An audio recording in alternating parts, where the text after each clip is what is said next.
നമുക്കിന്ന് പാൽക്കൊഴുക്കട്ട എങ്ങനെ തയ്യാറാക്കണമെന്ന് നോക്കാം കേട്ടോ. എല്ലാവർക്കും അറിയുന്നൊരു റെസിപ്പി തന്നെയായിരിക്കും, പക്ഷേ നമ്മൾ കുറച്ച് ഡിഫറെൻ്റ് ആയിട്ട് ചെയ്തിട്ടുണ്ട്. അപ്പോൾ അതെങ്ങനെയാണെന്ന് നോക്കാം. അപ്പോൾ അതിനായിട്ട് ഞാൻ 1/4 കപ്പ് അരിപ്പൊടിയാണ് എടുത്തിരിക്കുന്നത്. ഇതിലോട്ട് 1/2 ടീസ്പൂണോളം ഉപ്പും 1 ടീസ്പൂണോളം നെയ്യും കൂടി ചേർത്തിട്ട് ഒരു ഫോർക്ക് വെച്ചിട്ട് ജസ്റ്റ് ഒന്ന് മിക്സ് ചെയ്ത് കൊടുക്കുക. അതിനുശേഷം നമുക്ക് 1 കപ്പ് നല്ല തിളച്ച വെള്ളം ഇതുപോലെ കുറച്ചീശയായിട്ട് ഒന്ന് ചേർത്ത് നന്നായിട്ടൊന്ന് കുഴച്ചെടുക്കണം. അപ്പോൾ 1/4 കപ്പിലോട്ട് ഞാൻ 1 കപ്പ് തിളച്ച വെള്ളമാണ് ചേർക്കുന്നത്. ഓരോരുത്തരും എടുക്കുന്ന അരിപ്പൊടിയുടെ വ്യത്യാസം അനുസരിച്ച് വെള്ളം കൂട്ടിയും കുറച്ചൊക്കെ ചേർക്കേണ്ടതാണ് കേട്ടോ. ഇത് വളരെ സോഫ്റ്റ് ആയിട്ടുള്ള അരിപ്പൊടി ആയതുകൊണ്ടാണ് 1 കപ്പ് വെള്ളത്തിൽ കുഴച്ചെടുക്കാൻ പറ്റുന്നത്. അത്യാവശ്യം തരിതരിയുള്ള അരിപ്പൊടിയൊക്കെ ആണെങ്കിൽ 1/4 കപ്പൊക്കെ വെള്ളം ചേർക്കേണ്ടി വരും. ഇനി നമ്മൾ നല്ല നൂൽപുട്ടിനൊക്കെ കുഴയ്ക്കുന്ന ആ രീതിക്ക് തന്നെ നല്ല പോലെ ഒന്ന് കുഴച്ചെടുക്കാം. ഇനി ഇതിൽ നിന്ന് നമുക്ക് ചെറിയ ഗോലി സൈസിലുള്ള ഉണ്ടകളാക്കിയിട്ട് നമുക്ക് കയ്യിൽ വെച്ചിട്ട് ഇതുപോലെ ഒന്ന് ഉരുട്ടിയെടുക്കാം കേട്ടോ. അപ്പോൾ നമ്മൾ ഈ ഉണ്ടകൾ ഉണ്ടാക്കുമ്പോൾ ശ്രദ്ധിക്കേണ്ട കാര്യം ഒത്തിരി വലുപ്പത്തിലൊന്നും ഇത് ഉണ്ടാക്കാൻ പാടില്ല കേട്ടോ. അപ്പോൾ വേവിക്കാനായിട്ട് കുറേ ടൈം എടുക്കേണ്ടി വരും. അതുപോലെ തന്നെ ചെറിയ ബോൾസ് ഉണ്ടാക്കണമെന്ന് വെച്ച് കഴിഞ്ഞാൽ അത് ചിലപ്പോൾ വേവിക്കുമ്പോൾ പൊട്ടിപ്പോകാനും ചാൻസ് ഉണ്ട്. അപ്പോൾ ഈ ഒരു സൈസിൽ വേണം നമ്മളിത് ഉണ്ടാക്കിയെടുക്കാനായിട്ട്. ഇനി നമ്മളിതിൽ പഞ്ചസാരയ്ക്ക് പകരം ശർക്കരയാണ് ചേർക്കുന്നത്. ഞാനൊരു 6 ക്യൂബ് ശർക്കര എടുത്തിട്ടുണ്ട്. ഏകദേശം ഒരു 150 ഗ്രാമോളം വരും. അത് 1 കപ്പ് വെള്ളത്തിൽ നന്നായിട്ടൊന്ന് തിളപ്പിക്കാൻ വയ്ക്കുക.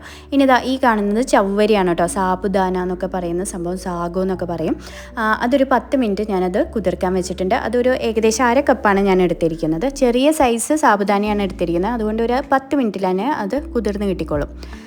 ഇനി നമുക്ക് ഒരു 1/2 മുറി തേങ്ങയുടെ പാൽ വേണം. അപ്പോൾ അത് 5 കപ്പ് 2ാം പാലാണ് ഞാൻ ഇപ്പോൾ ഒരു കടായിലോട്ട് എടുത്തിരിക്കുന്നത്. അത് ജസ്റ്റ് ഒന്ന് കുക്ക് ചെയ്യാനായിട്ട് വയ്ക്കാം. ഇളക്കിക്കൊണ്ടിരിക്കണം കേട്ടോ, അത് തിള വരുന്ന വരെ. അതിനുശേഷം നമ്മൾ ഉണ്ടാക്കി വെച്ചിരിക്കുന്ന അരിപ്പൊടിയുടെ ആ ബോളുകൾ അതിലോട്ട് ചേർത്ത് കൊടുക്കാം. ഒപ്പം തന്നെ ചവ്വരിയും കൂടി ചേർത്ത് കൊടുക്കാം. മീഡിയം സൈസൊക്കെയുള്ള ചവ്വരിയ ചേർക്കണമെന്ന് വെച്ചാൽ അത് 1-2 മണിക്കൂറോളം വെള്ളത്തിൽ കുതിർത്തിട്ട് വേണം ചേർക്കാൻ കേട്ടോ. അല്ലെങ്കിൽ വെന്ത് വരാൻ ഒത്തിരി സമയമെടുക്കും. ഇത് ഓപ്ഷണലാണ്, ഇഷ്ടമാണെങ്കിൽ മാത്രം ചേർത്താൽ മതി. കഴിക്കുമ്പോൾ ഒരു പ്രത്യേക ടേസ്റ്റ് തന്നെയാണ് കേട്ടോ. ഈ ചവ്വരിയും ഈ പാൽക്കൊഴുക്കട്ടും കൂടി ഒരുമിച്ച് കഴിക്കുമ്പോൾ വളരെ നല്ല ടേസ്റ്റാണ്. കുട്ടികൾക്കൊക്കെ നല്ല ഇഷ്ടമാവും. അപ്പോൾ അതും കൂടി ചേർത്തിട്ട് നമുക്ക് 1 മിനിറ്റോളം ഇത് ഇളക്കാതെ തന്നെ എടുത്ത് വെക്കണം കേട്ടോ. ഇളക്കാതെ ഒന്ന് കുക്ക് ചെയ്യാം. നമ്മൾ ഹൈ ഫ്ലെയിമിൽ തന്നെ ഇട്ടിട്ടാണ് കുക്ക് ചെയ്യുന്നത്.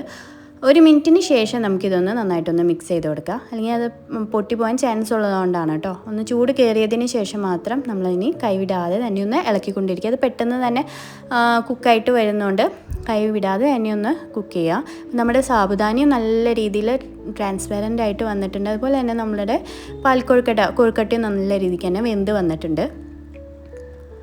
ഇനി നമുക്ക് നമ്മൾ നേരത്തെ തിളപ്പിക്കാൻ വെച്ചിരുന്ന ആ ഒരു ശർക്കര പാനിയും കൂടി ഇതിലോട്ട് ചേർത്ത് കൊടുക്കാം കേട്ടോ.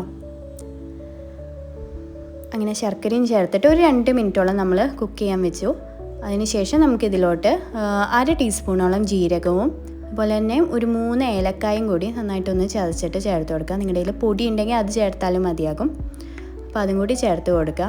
നന്നായിട്ടൊന്ന് മിക്സ് ചെയ്തതിന് ശേഷം നമ്മൾ ചേർക്കാൻ പോകുന്നത് 1 കപ്പ് 1ാം പാലാണ്. നല്ല കട്ടിയുള്ള 1ാം പാലാണ് ഇതിലോട്ട് ചേർത്ത് കൊടുക്കുന്നത്. നമ്മൾ ഫ്ലെയിം ഇപ്പോൾ ഒരു ലോ ഫ്ലെയിമിൽ വെച്ചിട്ടാണ് കേട്ടോ ഇത് ചേർക്കുന്നത്. ഇതിനി ഒരു തിള വരുന്ന വരെ മാത്രം നമ്മളൊന്ന് കുക്ക് ചെയ്താൽ മതി. ജസ്റ്റ് ഒന്ന് ചൂട് കയറിയാൽ മതിയാകും. അപ്പോൾ അതാ നമ്മൾ സ്റ്റവ് ഓഫ് ചെയ്തു. ലാസ്റ്റായിട്ട് 1 ടീസ്പൂണോളം നെയ്യും കൂടി ചേർത്ത് കൊടുത്ത് നന്നായിട്ടൊന്ന് മിക്സ് ചെയ്തതിന് ശേഷം നമുക്കിതൊരു ബൗളിലോട്ട് മാറ്റാം കേട്ടോ. ഇതിപ്പോൾ നല്ല ചൂടോടെ ആയതുകൊണ്ട് ആണ് ഈ ഒരു കൺസിസ്റ്റൻസിയിൽ ഇരിക്കുന്നത് കേട്ടോ. ഇത് ഒന്ന് നന്നായി തണുത്ത് കഴിയുമ്പോൾ നല്ല തിക്കായിട്ട് വരുന്നതായിരിക്കും. അപ്പോൾ എല്ലാവരും ഇതൊന്ന് ട്രൈ ചെയ്ത് നോക്കൂ കേട്ടോ.